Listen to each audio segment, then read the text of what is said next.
जय श्री कृष्ण। श्री कृष्ण कथा में आपका हार्दिक स्वागत है। यह एक ऐसा पावन अवसर है जहां हम भगवान श्री कृष्ण की दिव्य लीलाओं, उनकी गहन शिक्षाओं और अद्भुत प्रेम रस का स्मरण कर सकते हैं। श्री कृष्ण कथा हिंदू धर्म में सबसे प्रिय और प्रेरणादायक कहानियों में से एक है। भगवान श्री कृष्ण का जीवन एक अद्भुत संदेश और प्रेरणा से भरा हुआ है। उनकी कथा महाभारत, श्रीमद् भगवद गीता और भागवत पुराण जैसे ग्रंथों में विस्तृत रूप से वर्णित है। आइए श्री कृष्ण की कथा के कुछ महत्वपूर्ण पहलुओं पर नजर डालते हैं। श्री कृष्ण जन्म कथा एक अद्भुत और चमत्कारिक घटना है जिसे सुनकर हर भक्त का हृदय आनंदित हो जाता है। यह कथा भगवान श्री कृष्ण के इस धरती पर अवतार लेने और धर्म की स्थापना के लिए उनकी लीला की शुरुआत का वर्णन करती है। कंस का अत्याचार और भविष्यवाणी। मथुरा के राजा उग्रसेन का पुत्र कंस एक अत्याचारी शासक था। वह शक्तिशाली और क्रूर था और प्रजा पर अत्याचार करता था। कंस की बहन देवकी का विवाह वसुदेव से हुआ। विवाह के दिन आकाशवाणी हुई, हे कंस, तेरी बहन देवकी का 8वां पुत्र तुझे मार डालेगा। यह सुनकर कंस क्रोधित हो गया और उसने देवकी को मारने का निश्चय किया, लेकिन वसुदेव ने यह वचन दिया कि वे अपने सभी संतानें कंस को सौंप देंगे। कंस ने उन्हें कारागार, जेल में बंद कर दिया। देवकी की संतानों का वध। कंस ने देवकी की पहली 7 संतानों को जन्म लेते ही मार डाला। यह देखकर देवकी और वसुदेव बहुत दुखी थे, लेकिन वे भगवान पर भरोसा रखे हुए थे। उनकी 7वीं संतान बलराम को योगमाया ने गोकुल में नंद बाबा की पत्नी रोहिणी के गर्भ में स्थानांतरित कर दिया। श्री कृष्ण का चमत्कारिक जन्म। जब देवकी की 8वीं संतान का समय आया तो आधी रात का समय था। अष्टमी तिथि, रोहिणी नक्षत्र और चारों ओर घोर अंधकार था। उसी समय भगवान श्री कृष्ण ने कारागार में जन्म लिया।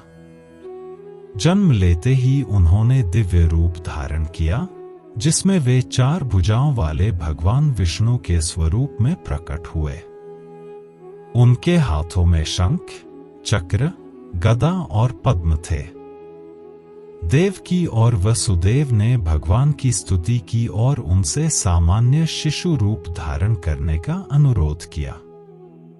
भगवान ने कहा कि वसुदेव उन्हें गोकुल में नंद बाबा और यशोदा के पास छोड़ आए। कारागार के ताले खुल गए। श्री कृष्ण ने अपनी योगमाया शक्ति से जेल के ताले खोल दिए। कारागार के पहरेदार गहरी नींद में सो गए। वसुदेव श्री कृष्ण को एक टोकरी में रखकर मथुरा से यमुना नदी पार करके गोकुल ले गए। यमुना नदी ने भी वसुदेव के पैरों को छूकर श्री कृष्ण के लिए रास्ता बना दिया। गोकुल में सुरक्षित पहुंचना। गोकुल में पहुंचने पर वसुदेव ने श्री कृष्ण को नंद बाबा और यशोदा के घर में रख दिया। उसी समय योगमाया ने जन्म लिया और कंस के कारागार में चली गई। जब कंस ने योगमाया को मारने की कोशिश की तो उसने आकाश में प्रकट होकर कहा, हे कंस, तेरा वध करने वाला जन्म ले चुका है। अब तेरा अंत निश्चित है। श्री कृष्ण की बाल लीलाओं की शुरुआत। गोकुल में श्री कृष्ण का लालन पालन यशोदा और नंद बाबा के द्वारा हुआ।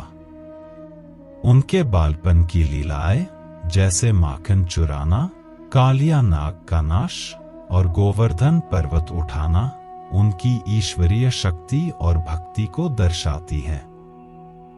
यह कथा हमें यह सिखाती है कि जब अधर्म बढ़ता है तो ईश्वर अवतार लेते हैं और धर्म की स्थापना करते हैं। श्री कृष्ण का जन्म हमें अंधकार से प्रकाश की ओर ले जाने का संदेश देता है। बाल लीला। श्री कृष्ण की बाल लीलाएं उनके अद्भुत और चमत्कारिक व्यक्तित्व का प्रमाण हैं।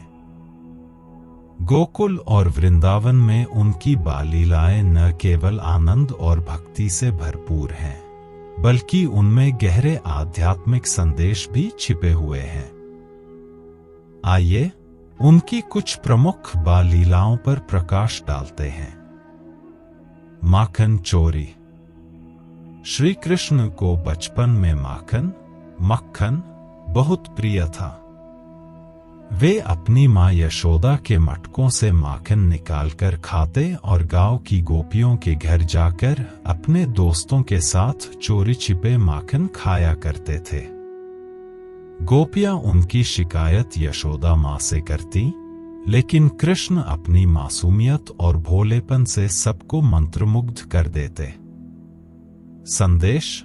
यह लीला दर्शाती है कि भगवान को शुद्ध प्रेम और भक्ति माखन सबसे प्रिय है। तृणावर्त वध।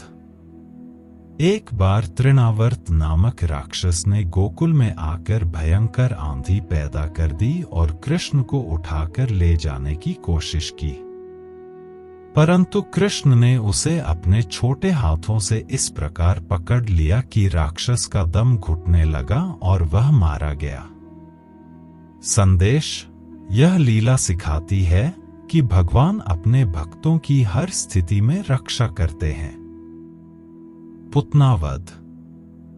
पुतना एक राक्षसी थी जिसे कंस ने श्री कृष्ण को मारने के लिए भेजा। वह सुंदर स्त्री का रूप लेकर गोकुल आई और कृष्ण को विष पिलाने के लिए अपना स्तनपान कराया, परंतु श्री कृष्ण ने पुतना का वध कर दिया और उसे मोक्ष प्रदान किया। संदेश। भगवान बुराई का नाश करते हैं और आत्मा को मुक्ति प्रदान करते हैं। उखल बंधन दामोदर लीला। एक दिन श्री कृष्ण ने मां यशोदा के मटके से माखन चुरा लिया। जब यशोदा उन्हें पकड़ने के लिए दौड़ी तो उन्होंने उन्हें एक उखल मूसल से बांध दिया। बाद में कृष्ण ने उखल खींचते हुए 2 विशाल पेड़ों यमलार्जुन वृक्ष को गिरा दिया और उनमें फंसे 2 देवताओं को मोक्ष प्रदान किया। संदेश। भगवान अपने भक्तों के बंधन को काटकर उन्हें मोक्ष प्रदान करते हैं। कालिया नाग का दमन। यमुना नदी में कालिया नामक एक विषैला नाग रहता था जो नदी को जहरीला बना रहा था। श्री कृष्ण ने नदी में छलांग लगाई, कालिया नाग को पराजित किया और उसके फन पर नृत्य किया। कालिया ने हार मान ली और अपने परिवार सहित नदी छोड़ दी। संदेश। भगवान संकटों का समाधान करते हैं और पृथ्वी का संतुलन बनाए रखते हैं। गोवर्धन पर्वत उठाना। गोकुलवासी हर साल इंद्रदेव को प्रसन्न करने के लिए पूजा करते थे। श्री कृष्ण ने उन्हें गोवर्धन पर्वत की पूजा करने को कहा, क्योंकि वह उनकी गायों और खेती का सहारा था। इंद्र को क्रोधित होकर मूसलधार बारिश करने लगी। तब श्री कृष्ण ने अपनी छोटी अंगुली पर गोवर्धन पर्वत उठाकर सभी की रक्षा की। संदेश। यह लीला अहंकार के नाश और प्रकृति के संरक्षण का प्रतीक है। गोपियों के साथ रासलीला। गोपियां श्री कृष्ण की परम भक्त थीं। उनकी प्रेम भक्ति को स्वीकार करते हुए श्री कृष्ण ने रासलीला रचाई, जिसमें उन्होंने गोपियों को यह सिखाया कि सच्चा प्रेम और भक्ति आत्मा और परमात्मा का मिलन है। संदेश। भगवान अपने भक्तों के साथ अटूट प्रेम का संबंध रखते हैं। बछड़े और दोस्तों की रक्षा। श्री कृष्ण अपने दोस्तों के साथ जंगल में गायों और बछड़ों को चराने जाया करते थे। एक बार कंस ने उन्हें मारने के लिए बकासुर, अघासुर और शक्टासुर जैसे राक्षस भेजे, परंतु कृष्ण ने अपनी चमत्कारी शक्तियों से सभी राक्षसों का अंत किया। संदेश: भगवान अपने भक्तों की हर प्रकार के दुश्मनों से रक्षा करते हैं। श्री कृष्ण की बाल लीलाएं सिखाती हैं कि भगवान हर युग में अपने भक्तों के संकटों को दूर करने के लिए आते हैं। उनका बाल रूप मासूमियत, भक्ति, प्रेम और ईश्वर की असीम शक्ति का प्रतीक है। यदि आप इनमें से किसी घटना को विस्तार से जानना चाहें तो मुझे बताइए। युवावस्था और प्रेम लीला। श्री कृष्ण की युवावस्था और प्रेम लीला भारतीय संस्कृति और साहित्य में भक्ति, प्रेम और दिव्यता का प्रतीक है। उनकी प्रेम लीलाएं आत्मा और परमात्मा के गहरे संबंध को दर्शाती हैं। वृंदावन और गोकुल में उनकी रासलीला और राधा कृष्ण का दिव्य प्रेम आज भी भक्तों के लिए प्रेरणा और भक्ति का मुख्य स्रोत है। उनकी प्रेम लीलाएं केवल सांसारिक प्रेम का प्रदर्शन नहीं है, बल्कि उनमें आध्यात्मिक और भक्ति का गहन संदेश छिपा हुआ है। आइए इन लीलाओं को विस्तार से समझते हैं। राधा कृष्ण का दिव्य प्रेम। श्री कृष्ण का प्रेम सबसे अधिक राधा के साथ जोड़ा जाता है। राधा उनकी सबसे प्रिय गोपी थी और उनकी प्रेम कथा अनंत है। राधा कृष्ण का प्रेम। यह प्रेम आत्मा, राधा और परमात्मा कृष्ण के मिलन का प्रतीक है। यह सांसारिक प्रेम से ऊपर, निस्वार्थ और शुद्ध है। राधा का श्री कृष्ण के प्रति अटूट प्रेम और समर्पण बताता है कि भक्त को भगवान से प्रेम करते समय केवल समर्पण और निष्ठा की आवश्यकता होती है। संदेश: राधा कृष्ण का प्रेम सिखाता है कि सच्चा प्रेम वासनाओं से रहित, शुद्ध और भगवान के प्रति पूर्ण समर्पण होना चाहिए। रासलीला, गोपियों के साथ नृत्य। श्री कृष्ण की सबसे प्रसिद्ध लीला उनकी रासलीला है, जिसमें उन्होंने वृंदावन की गोपियों के साथ दिव्य नृत्य किया। क्या है रासलीला? गोपियां कृष्ण की दिव्य बांसुरी की धुन सुनकर उनके प्रति खिंच जाती थी। एक रात पूर्णिमा के चांद के नीचे श्री कृष्ण ने गोपियों के साथ रास रचाया। हर गोपी को यह अनुभव हुआ कि कृष्ण केवल उसी के साथ हैं। गोपियों का समर्पण। गोपियों ने अपने परिवार, सामाजिक बंधनों और सांसारिक मोह को त्याग कर कृष्ण को चुना। वे पूरी तरह से श्री कृष्ण के प्रेम में लीन थीं और उनकी भक्ति निस्वार्थ थी। संदेश: रासलीला बताती है कि भगवान हर भक्त के साथ हैं और उनके प्रेम में कोई भेदभाव नहीं है। यह लीला यह भी सिखाती है कि सच्चा प्रेम स्वार्थरहित और पूर्ण समर्पण पर आधारित होता है। गोपी चीर हरण लीला। एक बार श्री कृष्ण ने यमुना नदी में स्नान करती हुई गोपियों के कपड़े चुरा लिए। जब गोपियां कपड़े मांगने आईं, तो श्री कृष्ण ने उन्हें अपने अहंकार और झिझक को त्यागने का संदेश दिया। संदेश: यह लीला सिखाती है कि भक्त को भगवान के सामने पूरी तरह से समर्पित और निर्भय होना चाहिए। प्रेम में भक्ति का प्रतीक। श्री कृष्ण की प्रेम लीलाएं सांसारिक प्रेम से कहीं अधिक आध्यात्मिक प्रेम का प्रतीक हैं। राधा का संदेश। राधा का श्री कृष्ण के प्रति प्रेम इस बात का प्रतीक है कि आत्मा भगवान के बिना अधूरी है। उनका प्रेम बताता है कि भगवान से प्रेम में भक्त को खुद को पूरी तरह खो देना चाहिए। भक्त और भगवान का मिलन। गोपियों का कृष्ण के प्रति समर्पण सिखाता है कि जब भक्त अपने जीवन के सभी बंधनों को छोड़कर केवल भगवान से प्रेम करता है, तभी वह भगवान को प्राप्त कर सकता है।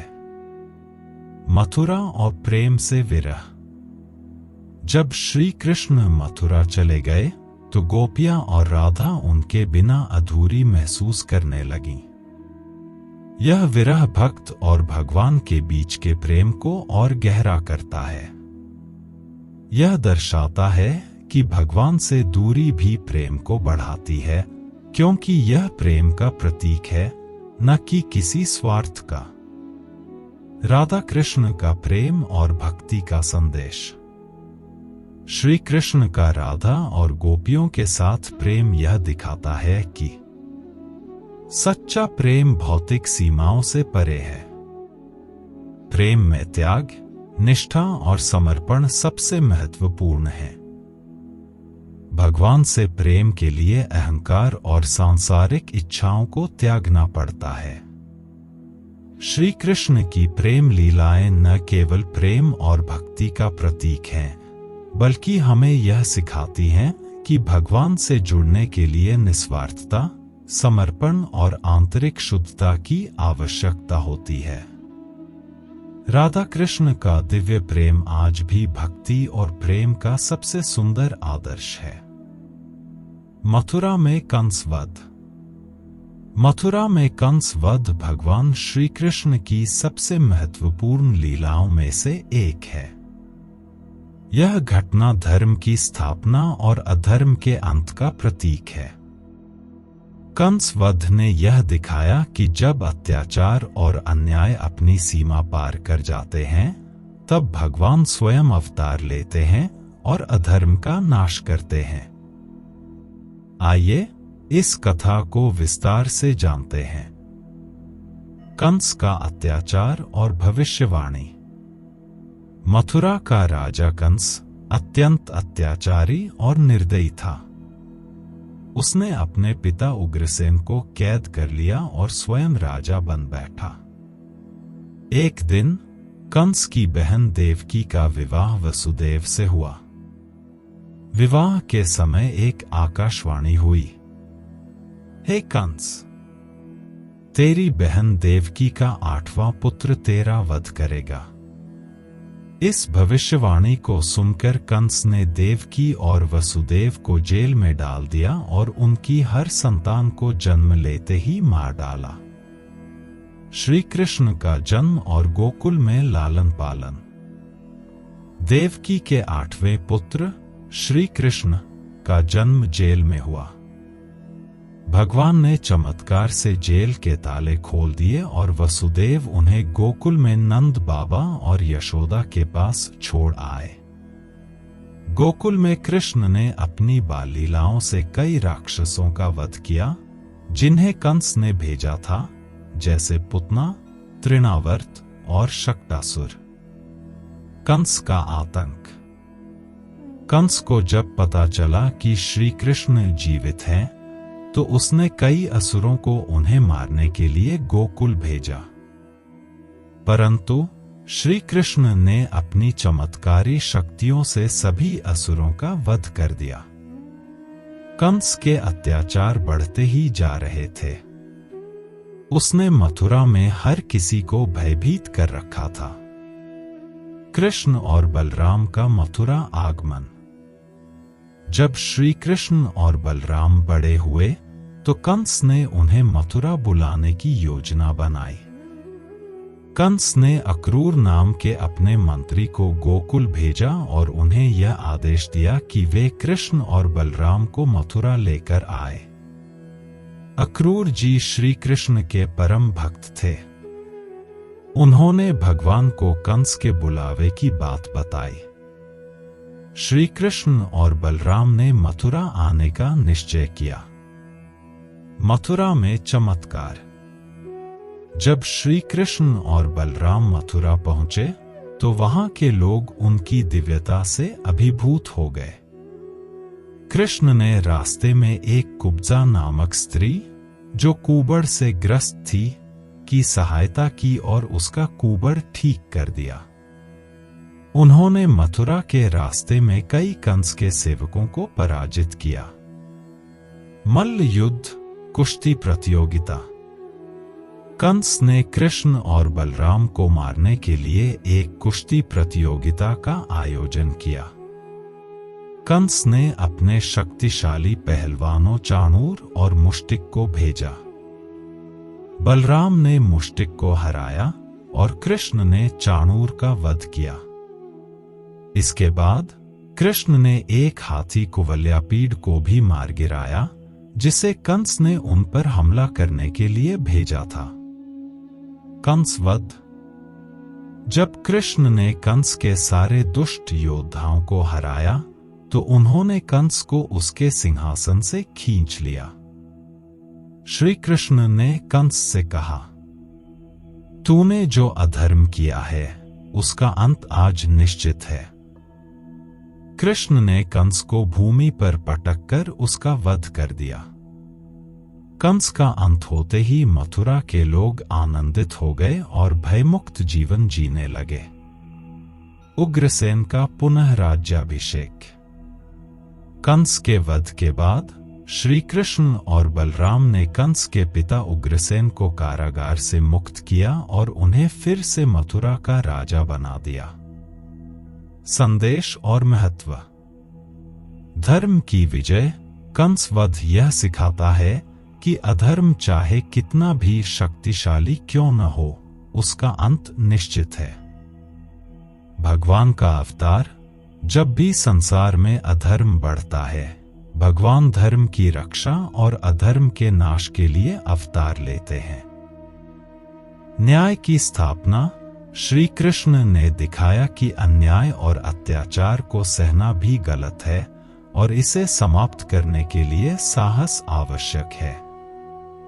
कंस वध की यह कथा यह संदेश देती है कि भगवान अपने भक्तों की रक्षा के लिए सदा तत्पर रहते हैं। श्री कृष्ण ने अपने जीवन से यह दिखाया कि सत्य और धर्म के लिए संघर्ष करना ही सच्चा कर्तव्य है। महाभारत और भगवद गीता। महाभारत और भगवद गीता भारतीय संस्कृति, धर्म और दर्शन के महानतम ग्रंथों में से एक है। यह महाकाव्य केवल एक युद्ध की कहानी नहीं है, बल्कि इसमें मानव जीवन के हर पहलू, धर्म, नीति, कर्म और मोक्ष का गहन विश्लेषण किया गया है। महाभारत के एक महत्वपूर्ण भाग के रूप में भगवद गीता भगवान श्री कृष्ण का अर्जुन को दिया गया उपदेश है, जो जीवन के उच्चतम सत्य और कर्म के मार्ग को उजागर करता है। आइए महाभारत और भगवद गीता को विस्तार से समझें। महाभारत का परिचय। महाभारत वेदव्यास द्वारा रचित एक महाकाव्य है जिसमें कुल 1,00,000 श्लोक हैं। यह काव्य कौरवों और पांडवों के बीच हुए कुरुक्षेत्र युद्ध की कथा है। महाभारत के मुख्य पात्र। पांडव धर्मराज, युधिष्ठिर, भीम, अर्जुन, नकुल और सहदेव। कौरव दुर्योधन, शासन और उनके 98 भाई। भगवान श्री कृष्ण पांडवों के मित्र, मार्गदर्शक और सारथी। अन्य महत्वपूर्ण पात्र द्रौपदी, भीष्म, द्रोणाचार्य, कर्ण, शकुनी, कुंती आदि। महाभारत की कथा का संक्षेप में विवरण। कुरुवंश हस्तिनापुर के राजा शांतनु से प्रारंभ होकर कुरुवंश की कहानी आगे बढ़ती है। पांडवों और कौरवों का संघर्ष। पांडव और कौरव एक ही कुल के थे, लेकिन राज्य के अधिकार को लेकर उनके बीच शत्रुता हो गई। द्रौपदी चीरहरण, दुर्योधन और शासन द्वारा द्रौपदी का अपमान हुआ, जो युद्ध का मुख्य कारण बना। कुरुक्षेत्र युद्ध 18 दिनों तक चले इस महायुद्ध में पांडवों और कौरवों के बीच भयंकर युद्ध हुआ। भगवद गीता का प्रसंग। भगवद गीता महाभारत के भीष्म पर्व के भीतर आती है। यह तब की घटना है जब युद्ध शुरू होने वाला होता है और अर्जुन अपने शत्रुओं कौरवों के खिलाफ युद्ध लड़ने से हिचकिचा रहे होते हैं।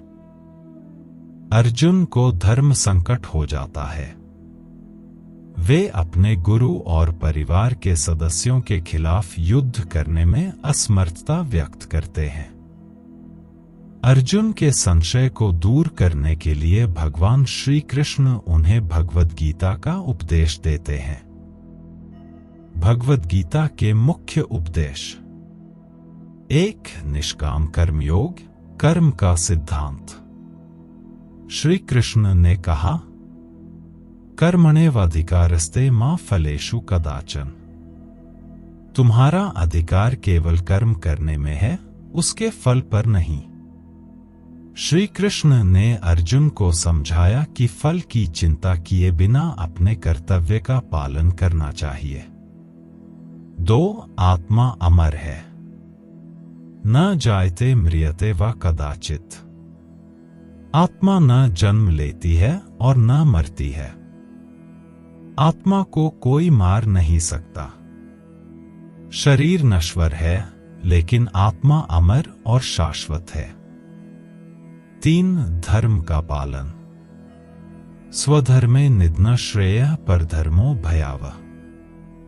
अपने धर्म का पालन करना सर्वोत्तम है, भले ही उसमें मृत्यु हो जाए। पर धर्म का पालन भयावह है। श्री कृष्ण ने अर्जुन से कहा कि एक क्षत्रिय के लिए युद्ध करना और धर्म की रक्षा करना सर्वोपरि कर्तव्य है। 4. भक्ति का महत्व। सर्वधर्मान् परित्यज्य मामेकं शरणं व्रज। सभी धर्मों को त्याग कर मेरी शरण में आओ। भक्ति और भगवान पर पूर्ण विश्वास से मोक्ष प्राप्त किया जा सकता है। 5. योग का सिद्धांत। योगः कर्मसु कौशलम। योग कर्मों में कुशलता है। श्री कृष्ण ने अर्जुन को कर्मयोग, ज्ञान योग और भक्ति योग के माध्यम से जीवन जीने का मार्ग बताया। महाभारत और भगवद गीता के संदेश। 1. अधर्म और अधर्म का युद्ध। महाभारत सिखाता है कि धर्म की रक्षा के लिए अधर्म से लड़ना आवश्यक है। 2. कर्म प्रधान है। श्री कृष्ण ने बताया कि व्यक्ति को अपने कर्तव्य का पालन करना चाहिए और अपने कर्मों के परिणाम को भगवान पर छोड़ देना चाहिए। 3. मानवता का कल्याण। महाभारत में युद्ध केवल पांडवों और कौरवों का नहीं था, बल्कि यह धर्म और अधर्म, सत्य और असत्य के बीच का संघर्ष था। 4. मोक्ष का मार्ग। भगवद गीता आत्मा, ईश्वर और मोक्ष के बारे में गहन ज्ञान प्रदान करती है। यह सिखाती है कि भक्ति, ज्ञान और कर्म के माध्यम से मोक्ष प्राप्त किया जा सकता है। महाभारत और भगवद गीता न केवल हिंदू धर्म के लिए, बल्कि पूरी मानवता के लिए एक मार्गदर्शक ग्रंथ है। यह जीवन के हर क्षेत्र में प्रेरणा और सही दिशा दिखाते हैं। श्री कृष्ण का उपदेश। श्री कृष्ण के उपदेश विशेष रूप से भगवद गीता में दिए गए जीवन के हर पहलू के लिए मार्गदर्शन प्रदान करते हैं। ये उपदेश न केवल उस समय अर्जुन को धर्म और कर्तव्य का मार्ग दिखाने के लिए थे, बल्कि आज भी वे हमारे जीवन के लिए प्रासंगिक और प्रेरणादायक हैं। आइए श्री कृष्ण के मुख्य उपदेशों को समझते हैं। कर्म का महत्व। कर्मण्येवाधिकारस्ते कर्मण्येवाधिकारस्ते मा फलेषु कदाचन। तुम्हारा अधिकार केवल कर्म करने में है, उसके फल पर नहीं। श्री कृष्ण ने अर्जुन को यह सिखाया कि हमें बिना फल की चिंता किए अपने कर्तव्यों का पालन करना चाहिए। कर्म करना हमारा धर्म है, परिणाम भगवान के हाथ में है। संदेश। फल की चिंता से मुक्त होकर कर्म करने से जीवन में न केवल सफलता मिलती है, बल्कि मानसिक शांति भी बनी रहती है। आत्मा अमर है, न जायते म्रियते व कदाचित। न जायते म्रियते व कदाचित। आत्मा न कभी जन्म लेती है और न कभी मरती है। श्री कृष्ण ने समझाया कि शरीर नश्वर है, लेकिन आत्मा शाश्वत, अविनाशी और अमर है। आत्मा को न आग जला सकती है, न पानी भिगो सकता है और न वायु सुखा सकती है। मृत्यु केवल शरीर का नाश है, आत्मा तो हमेशा बनी रहती है। संदेश। मृत्यु का भय त्यागें और अपने जीवन के कर्तव्यों का निर्वाह करें। आत्मा की अमरता को समझकर हम जीवन के दुखों से ऊपर उठ सकते हैं। स्वधर्म का पालन। स्वधर्मे निधन श्रेय। स्वधर्मे निधन श्रेय परधर्मो भयावह। अपने धर्म का पालन करना सर्वोत्तम है, भले ही उसमें मृत्यु हो जाए। पराये धर्म का पालन भयावह है। श्री कृष्ण ने कहा कि प्रत्येक व्यक्ति का कर्तव्य, धर्म, उसके जीवन का मार्गदर्शक होता है। अर्जुन का धर्म एक क्षत्रिय का था, जो अन्याय के खिलाफ युद्ध करना था। अपने धर्म से विमुख होना अधर्म है। संदेश। हर व्यक्ति को अपने कर्तव्यों का पालन करना चाहिए और अपने जीवन में सत्य और धर्म का मार्ग अपनाना चाहिए। भगवत भक्ति का महत्व। सर्वधर्मान् परित्यज्य। सर्वधर्मान् परित्यज्य मामेकं शरणं व्रज। सभी धर्मों को त्याग कर मेरी शरण में आओ। श्री कृष्ण ने अर्जुन को समझाया कि भक्ति, समर्पण और भगवान पर पूर्ण विश्वास से सभी समस्याओं का समाधान होता है। भगवान की शरण में आने से मोक्ष और शांति प्राप्त होती है। यह संसार माया से भरा है, लेकिन भक्ति से परम सत्य को प्राप्त किया जा सकता है। संदेश। भगवान पर भरोसा रखें और हर परिस्थिति में उनकी शरण लें। उनका मार्गदर्शन हमें सभी संकटों से मुक्त करता है। योग का मार्ग। योगः कर्मसु कौशलम। योगः कर्मसु कौशलम। योग कर्मों में कुशलता है। श्री कृष्ण ने कर्मयोग, ज्ञान योग और भक्ति योग के माध्यम से जीवन का मार्ग बताया। कर्मयोग। अपने कार्य को ईश्वर को अर्पित करते हुए करें। ज्ञान योग। ज्ञान प्राप्त कर सत्य को समझें। भक्ति योग। भगवान के प्रति समर्पण और प्रेम करें। संदेश। योग का पालन जीवन को संतुलित और कुशल बनाता है। यह मानसिक शांति और आत्मा की शुद्धि का मार्ग है। माया और सत्य का ज्ञान। श्री कृष्ण ने समझाया कि यह संसार माया का जाल है। मनुष्य को मोह, लोभ, अहंकार और वासनाओं से ऊपर उठना चाहिए। केवल भगवान की भक्ति और सत्य का ज्ञान ही आत्मा को मुक्त कर सकता है। संदेश। सांसारिक सुखों और मोहमाया में फंसने के बजाय आत्मा के सत्य को पहचानने का प्रयास करें। संग के बिना कर्म करें।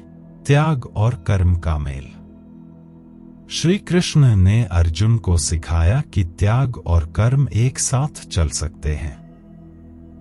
कर्म का त्याग नहीं करना चाहिए, लेकिन उसमें आसक्ति नहीं होनी चाहिए। अपने कर्तव्यों को भगवान के लिए अर्पित कर देना ही सच्चा त्याग है। संदेश: अपने कर्तव्यों को बिना किसी व्यक्तिगत स्वार्थ के पूरा करें। परिणाम की चिंता मत करो। श्री कृष्ण ने कहा कि मनुष्य का अधिकार केवल कर्म करने तक है, फल की चिंता करना उसका काम नहीं है। जब हम फल की चिंता छोड़ देते हैं तो जीवन का हर कार्य आनंदपूर्ण हो जाता है। संदेश: निष्काम भाव से कार्य करना जीवन को सरल और सफल बनाता है। जीवन और मृत्यु के चक्र से मुक्ति। भगवान ने कहा कि संसार में जन्म और मृत्यु का चक्र चलता रहता है। जो व्यक्ति मोह और ममता से मुक्त हो जाता है, वह जन्म और मृत्यु के इस चक्र से निकलकर मोक्ष प्राप्त करता है। संदेश: अहंकार, लोभ और स्वार्थ को छोड़कर सच्चे ज्ञान और भक्ति के मार्ग पर चले। निष्कर्ष: श्री कृष्ण के उपदेश मानव जीवन को सही दिशा देने के लिए एक दिव्य मार्गदर्शक हैं। वे हमें सिखाते हैं, अपने कर्मों का पालन करें, भक्ति और समर्पण का महत्व समझें, मोहमाया और अहंकार से मुक्त होकर जीवन जिए, सत्य और धर्म का पालन करें। श्री कृष्ण का ज्ञान अनंत है और यह हर युग में मानवता के लिए प्रासंगिक है। मुक्ति। मुक्ति का अर्थ है जन्म और मृत्यु के चक्र से मुक्त होकर आत्मा का परमात्मा में लीन हो जाना। यह हिंदू दर्शन का एक प्रमुख लक्ष्य है, जिसे मोक्ष भी कहा जाता है। मुक्ति केवल शारीरिक और भौतिक बंधनों से आजादी नहीं है, बल्कि यह आत्मा की उस अवस्था को दर्शाती है जहां वह सभी प्रकार के दुखों, बंधनों और कर्मों से मुक्त हो जाती है और अनंत शांति का अनुभव करती है। श्री कृष्ण ने भगवद गीता में मुक्ति का गहरा दर्शन प्रस्तुत किया है और इसे प्राप्त करने के मार्ग बताए हैं। मुक्ति के प्रकार। शास्त्रों में मुक्ति के 4 प्रकार बताए गए हैं। सालोक्य मुक्ति। इसमें आत्मा भगवान के लोक, जैसे वैकुंठ या गोलोक, में निवास करती है। भक्त भगवान के दिव्य लोक में उनका सानिध्य प्राप्त करता है। सामीप्य मुक्ति। इसमें आत्मा भगवान के समीप रहती है और उनकी सेवा करती है। यह भक्त और भगवान के निकट संबंध का प्रतीक है। सारूप्य मुक्ति। इसमें आत्मा भगवान के समान दिव्य रूप, जैसे 4 भुजाओं वाला विष्णु रूप, धारण करती है। सायुज्य मुक्ति। इसमें आत्मा पूरी तरह से भगवान में लीन हो जाती है। यह पूर्ण एकता की अवस्था है। मुक्ति कैसे प्राप्त करें? श्री कृष्ण ने भगवद गीता में मुक्ति प्राप्त करने के 3 प्रमुख मार्ग बताए हैं। 1. ज्ञान योग, ज्ञान का मार्ग। ज्ञानाध्यान विशिष्यते। ज्ञान सबसे श्रेष्ठ है। ज्ञान योग के माध्यम से व्यक्ति आत्मा और परमात्मा के सत्य को समझता है। यह समझने की आवश्यकता है कि शरीर नश्वर है, लेकिन आत्मा शाश्वत है। आत्मा और परमात्मा की एकता को समझकर मुक्ति प्राप्त की जा सकती है। 2. कर्म योग, कर्म का मार्ग। योगः कर्मसु कौशलम। योग कर्मों में कुशलता है। कर्म योग में व्यक्ति फल की चिंता किए बिना अपने कर्तव्यों का पालन करता है। जब कर्म भगवान के प्रति समर्पित होते हैं तो वह व्यक्ति धीरे धीरे बंधनों से मुक्त होकर मोक्ष की ओर बढ़ता है। यह निष्काम कर्म का मार्ग है। 3 भक्ति योग, भक्ति का मार्ग। सर्वधर्मान् परित्यज्य मामेकं शरणं व्रज। सभी धर्मों को छोड़कर मेरी शरण में आओ। भक्ति योग सबसे सरल और प्रिय मार्ग है। भगवान के प्रति पूर्ण समर्पण और प्रेम से व्यक्ति सभी सांसारिक बंधनों से मुक्त हो जाता है। भक्ति का यह मार्ग भगवान के साथ गहरे संबंध और उनकी कृपा से मुक्ति दिलाता है। मुक्ति के लिए श्री कृष्ण का उपदेश। आत्मा शाश्वत है। आत्मा न जन्म लेती है न मरती है। इसे कोई नष्ट नहीं कर सकता। जब व्यक्ति इस सत्य को समझता है तो वह संसार के मोह माया से मुक्त हो जाता है। मोह और ममता का त्याग। सांसारिक वस्तुओं और रिश्तों से मोह ही बंधन का कारण है। इनसे मुक्त होकर भगवान की शरण में जाना ही मुक्ति का मार्ग है। सत्कर्म और धर्म का पालन। जो व्यक्ति सत्य, धर्म और कर्तव्य का पालन करता है वह धीरे धीरे मोक्ष की ओर बढ़ता है। भक्ति का महत्व। भगवान ने अर्जुन से कहा कि जो व्यक्ति मुझ में पूरी तरह से समर्पित होता है वह मुक्ति प्राप्त करता है। संसार में रहते हुए मुक्त जीवन। व्यक्ति संसार में रहते हुए भी सांसारिक बंधनों से मुक्त हो सकता है। श्री कृष्ण ने सिखाया कि जो व्यक्ति फल की चिंता किए बिना कर्म करता है वह मुक्त हो जाता है। मुक्ति के लक्षण। मन की शांति। मुक्ति प्राप्त व्यक्ति मोह, क्रोध, अहंकार और वासनाओं से मुक्त होता है। समता। वह व्यक्ति हर परिस्थिति में समान रहता है, चाहे सुख हो या दुख। भगवान के प्रति समर्पण। भगवान से अटूट प्रेम और विश्वास उसकी पहचान होती है। संसार से वैराग्य। सांसारिक बंधनों और इच्छाओं से ऊपर उठना मुक्ति का प्रमुख लक्षण है। मुक्ति का संदेश। श्री कृष्ण ने यह बताया कि मुक्ति का उद्देश्य केवल आत्मा को बंधनों से मुक्त करना नहीं है, बल्कि यह आत्मा और परमात्मा के मिलन का प्रतीक है। यह हर व्यक्ति के लिए संभव है, चाहे वह किसी भी अवस्था में हो। जब व्यक्ति भगवान के प्रति पूर्ण समर्पण करता है तब उसे मोक्ष की प्राप्ति होती है। निष्कर्ष। मुक्ति का मार्ग भगवान की भक्ति, निष्काम कर्म और सच्चे ज्ञान में छिपा है। श्री कृष्ण ने भगवद गीता में यह सिखाया कि मुक्ति केवल एक आध्यात्मिक यात्रा नहीं है, बल्कि यह हर इंसान का परम उद्देश्य है। यह जन्म और मृत्यु के चक्र से निकलकर आत्मा की शाश्वत शांति की अवस्था है। यदि आप मुक्ति से जुड़े किसी विशेष विषय को विस्तार से जानना चाहते हैं तो मुझे बताइए।